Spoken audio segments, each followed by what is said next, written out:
Lo prometido es deuda. Hoy Sí. no está el señor Chango Nicolini, pero nosotros no queremos dejar de hablar de diversidad de género, de sexo, y en este caso de la ESI. Mucho se habló acerca de la educación sexual integral, Sí. la famosa ESI, con estos penes de madera y las polémicas que se generaron. Bueno, para hablar un poquito acerca de todo esto, de la implementación y de qué tanto estamos haciendo los argentinos con respecto a este tema de la ESI, a la hora de implementarlo, más allá de la crítica, ¿no?, que se generó en estos últimos tiempos. Vamos a hablar con Francesca Necci, no sé si lo pronuncié bien. ¿Qué tal? Muy buenas tardes. Ella es periodista y diplomada en sexualidad. ¿Cómo estamos, Francesca?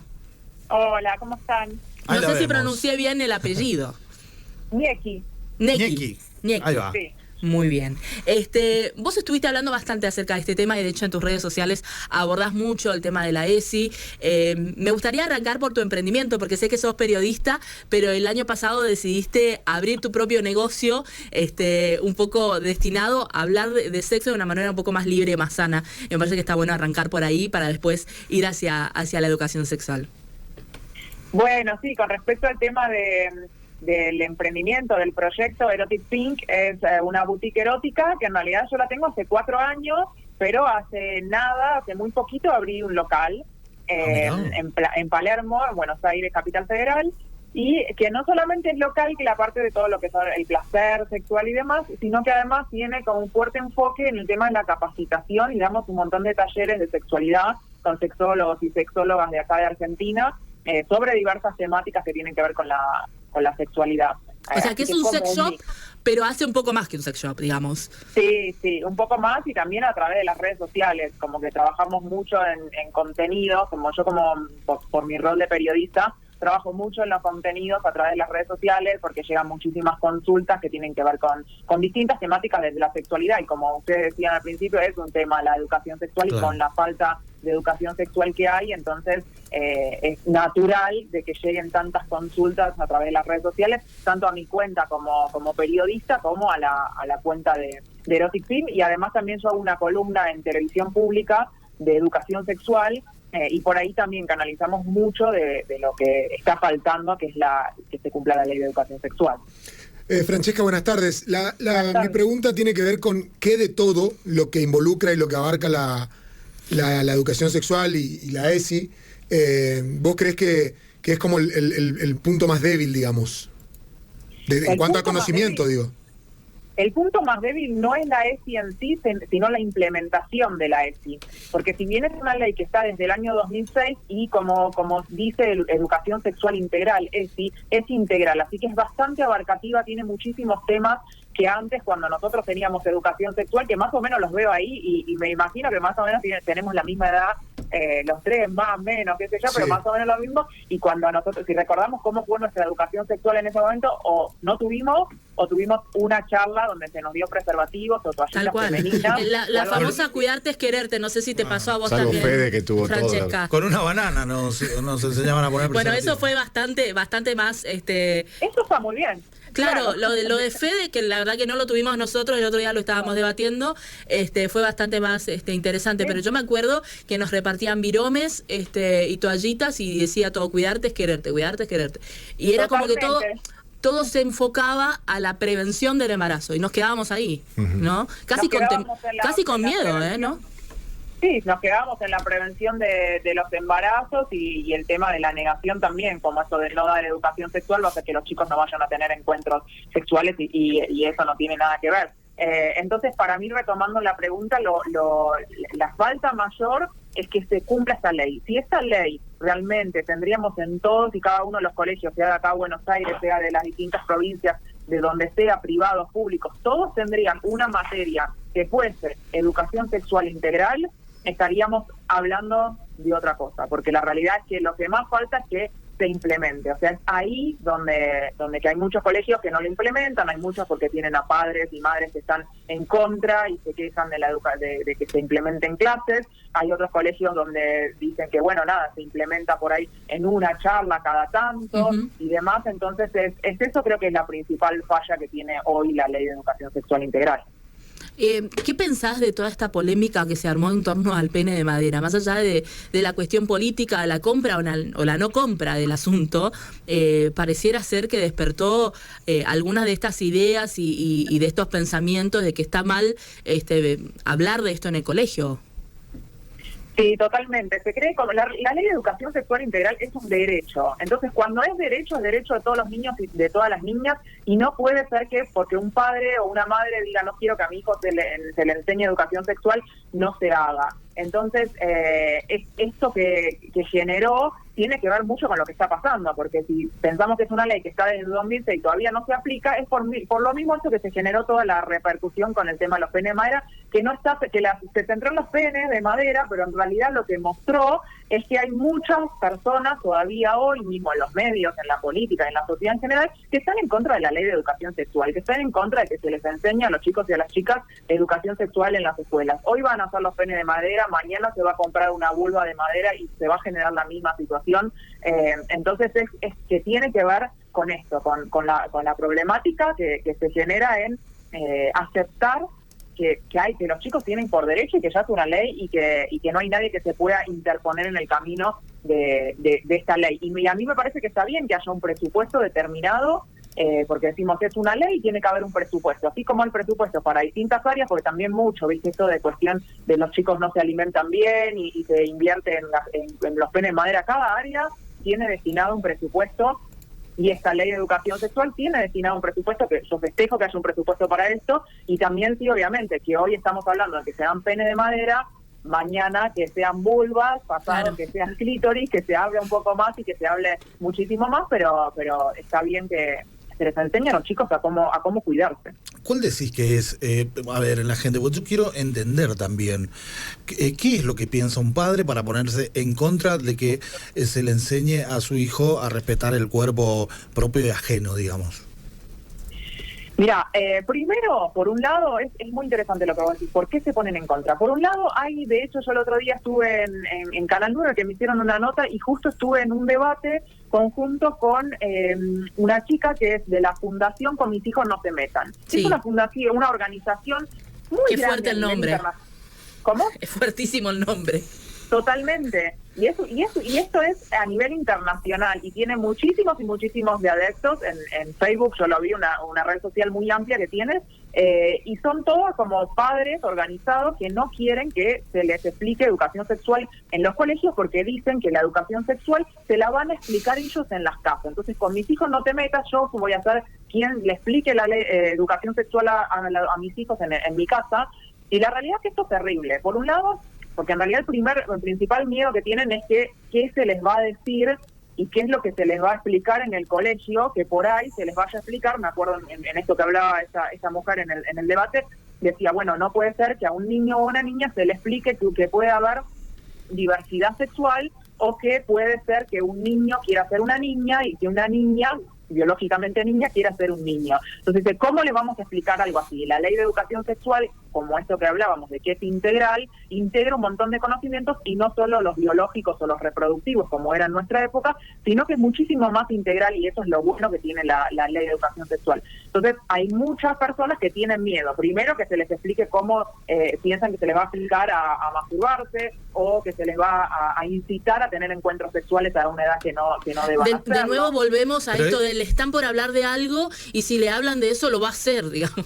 Y sí, claro, eventualmente lo va a hacer.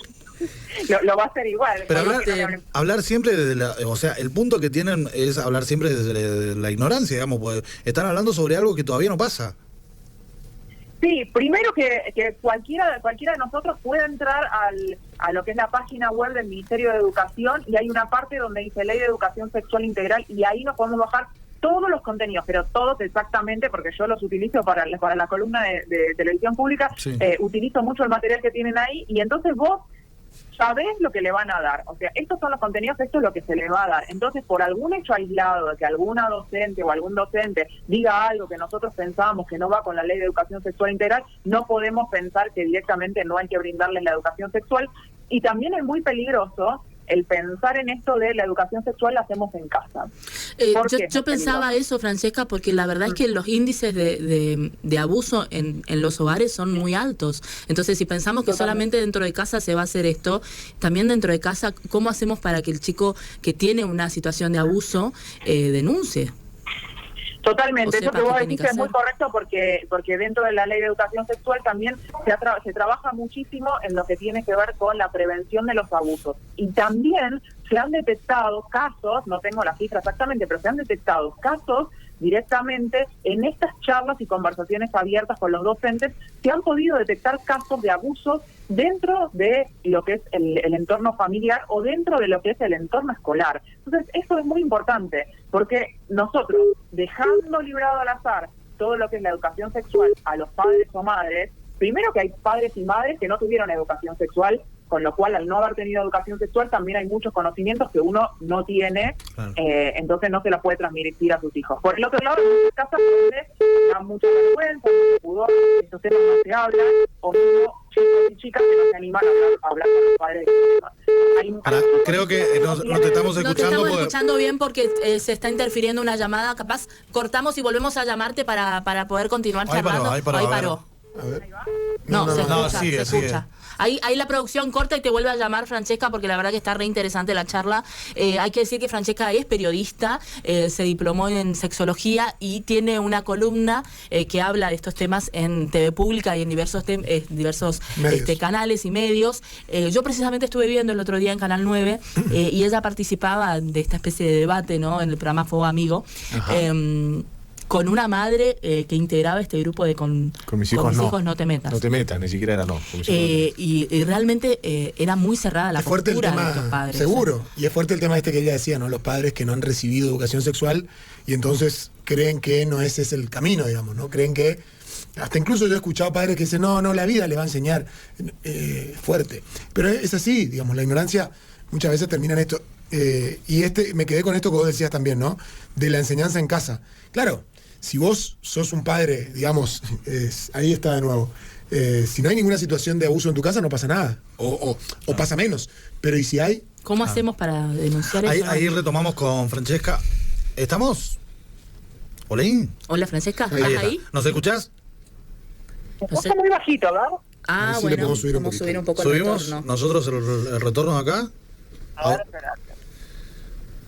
Yo le voy a dar el pie. Ahora sí, ahora en espectáculo. Yo lo que te quería... Le quería dar el pie a Franco, que sé que está queriendo preguntar y está esperando. Pero yo iba a cambiar un poco de tema, por eso. Primero te saludo, Francesca. Hola, buenas tardes. No, por el lado del sex shop quería ir yo. Claro, ¿cómo fue? ¿Cuánto? Dijiste meses, eso me quedó el dato dando vueltas por ahí. ¿Cuánto hace que lo tenés? ¿Y cuáles son las inquietudes de la gente? ¿Qué es lo más pedido? ¿Cuáles son las ofertas? ¿Cuáles son las preguntas? ¿Qué es lo que más se vende? Sigue siendo tabú, el sexo parece que está más normalizado ya, ¿no? El hecho de los juguetes, disfraces, etcétera. Sí, bueno, por un lado, la boutique la tengo hace 4 años con una boutique erótica online. Que de hecho hay muchos correntinos y correntinas que son clientes de Erotic Pink. Queremos nombres, Francesca, queremos nombres. ¿Por qué? No tengo los nombres, no podría decirles, pero hay mucho que sale para allá, para Corrientes. Y después en forma presencial, o sea, como un local, así, a la calle y demás, eso es a partir de marzo de este año, que está Erotic Pink como local, que pueden venir a comprar, a hacer talleres y demás. Y la verdad que en cuanto al tema del tabú, mira, yo te digo que fue un trabajo desde hace mucho tiempo que vengo trabajando y trabajando en esto de que deje de ser tabú y los juguetes que dejen de ser tabú y demás.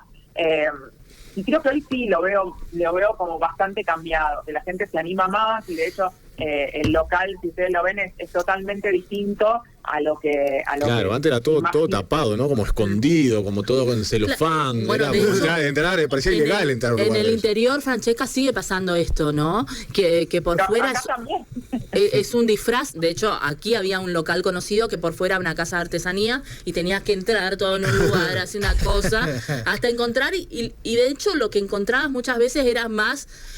las cosas que tenían que ver con las despedidas de soltera y demás, porque evidentemente es lo que más salía. Pero hasta en eso nos costaba, o nos cuesta todavía, qué sé yo. Sí, no, la realidad es que acá también en líneas generales es así, como que los locales son más bien ocultos dentro de las galerías o todos tapados con rojo y con negro, y la idea de hacer la boutique era salir de ahí y decir, bueno, a ver cómo podemos hacer para que la gente se anime más a entrar a ese lugar. Y bueno, y es todo blanco, con arte erótico y a la calle, con unas sillitas que te puedes sentar en la puerta, o sea, como que es otra cosa, y dentro están los juguetes.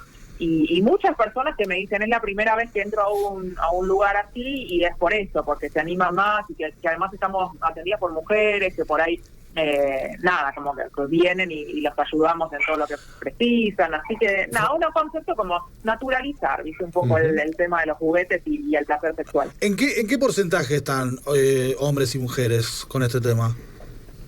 De venir a ir al comprar, local, claro. En lo que es el local, yo te diría que el 60% son mujeres. Claro. Pero en lo que es online está bastante parejita la cosa. Mira. Claro, Pero el anonimato el hombre se anima más, parece, ¿no? Todo esto corresponde también a la cancelación del deseo que tuvimos siempre por mandatos, bueno, religiosos y demás, viste cómo es Argentina con este tema, de que de adentro de la casa cualquier cosa y de afuera, viste que tenemos que ser de cierta forma. Esto también corresponde a la falta de vuelta de educación sexual, donde no nos enseñan a poder gozarnos como cuerpos. Ahí está, Cuerpes. toda esa cuerpa. Como cuerpo. Y sí, porque es como decíamos al principio, que lo poco que nos han enseñado de educación sexual cuando nosotros éramos más adolescentes y venían a darte las clases, era más relacionado a los miedos de los embarazos no deseados, de las enfermedades de transmisión sexual, pero del placer no se hablaba. Entonces, bueno, obviamente todo lo que tenía que ver con el placer siempre estuvo como más relegado, y más que nada para las mujeres, para los hombres también, pero para las mujeres había toda una cosa dentro del placer sexual y la masturbación como tabú y un montón de cuestiones. Como contraposición a lo que estás diciendo, te quiero decir que los hombres, por ejemplo, siempre tienen ese parámetro de que no gimen, de que no pueden explotar en el sexo como si las mujeres, por ejemplo. Eso está muy relegado para el hombre, digamos. Y eso es verdad, sí, eso es verdad, como que también hay mandatos que como que nos bajaron a algún lugar que nos dicen, bueno, la mujer se debe comportar así, claro, en cuanto a los encuentros sexuales, y el hombre es así. De hecho, a ustedes les pesa esto que vos estás diciendo de no poder disfrutar y sacar todo lo que uno está disfrutando, exteriorizarlo, y también un montón de mandatos que les pesan de que tienen que siempre tener deseo, de que siempre tiene que ser el quien domina la situación o quien sabe de la situación, tienen que saber ponerse el preservativo ustedes, tienen que saber cómo abarcar toda la situación, tienen que saber qué nos gusta a nosotras, porque ese es como uno medio bastante nuevo, es decir, las mujeres tienen que tener placer, pero se les tiró un poco la mochila a ustedes de, bueno, ustedes tienen que saber cómo hacer para darle placer. Claro. Y muchas veces ni nosotras mismas sabemos cómo podemos llegar al placer, porque también con tantos años de tabú de masturbación y demás, ni sabemos nosotras, y ahora tienen que adivinar ustedes por nosotras. Es como que hay una nota tuya que me pareció interesante lo que dijiste, el cuerpo es nuestro manual de ESI, y creo que está bueno eso, ¿no? Sobre todo para las generaciones que ya no vamos a poder acceder a la ESI y que no tuvimos una buena educación sexual, que hoy por hoy podamos explorar sin tabúes, de repente acudir a lugares como tu negocio, y no tener tanto Nos queda lejos igual. Nos queda lejos, pero creo que online se puede. Sí, online. se puede, Y los talleres también están online, así que pueden hacerlos online. Sí, lo que tiene que ver con el cuerpo como un manual de ESI, yo digo mucho esto de que sentarnos frente a un espejo y ver todo lo que es nuestro cuerpo completo, pero también la zona genital, que por ahí para los hombres por ahí es como mucho más común de poder verla, pero para nosotras bastante menos. Entonces, pues sentarse con un espejo, ver la vulva, ir viendo cada una de las partes de la vulva, ir viendo también esto de decir, bueno, ¿por qué no el autoplacer, el autoconocimiento, hombres, mujeres, todos, que podamos conocer nuestro propio cuerpo, y a partir del conocimiento de nuestro propio cuerpo también poder saber esto, bueno, a ver qué nos gusta, qué no nos gusta, entonces si después poder, cuando estamos con alguien más, también comunicarlo. Así que sí, a partir del cuerpo tenemos mucho para empezar a entender mucho lo que es la sexualidad. Y empezar a decir a los chicos también, a sus hijos, a la gente que nos está escuchando, de llamar las cosas como son. Porque esto, volviendo al tema de los abusos y de la educación sexual, vimos por ahí el caso de una nena que le decía al profesor, mi tío me come el dulce o el chupetino, no sé qué. Y estaba hablando de un abuso, pero como ella lo entendía así, como le enseñaron así, terrible. Entonces, terrible.